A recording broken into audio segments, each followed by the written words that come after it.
Welcome to the Social Proof overview.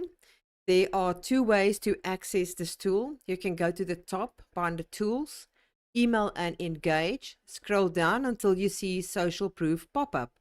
Or you can go to the left-hand side, scroll down until you see Engage, go to Social Proof for your website right here. Both of them is going to lead you to the same page looking like this. Now, Social Proof is a wonderful tool to use to create trust and motivate your site visitors in purchasing a product from you. And this tool makes it easy with just a few clicks. But before you start, we already have multiple languages available for Social Proof.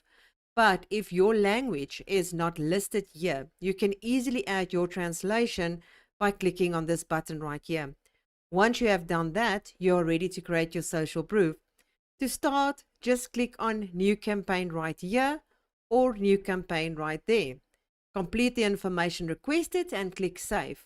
All your social proof will be grouped together in this area where you will be able to view statistics for 7, 30 days or all time. You can also click on My Campaigns and it's going to give you the same info.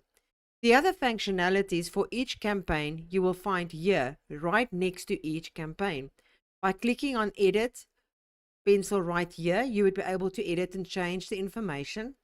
The next one is the embedded link here. If you would like to add it to a website outside of Build It All, you can click on the Analytics button right here to get more depth info.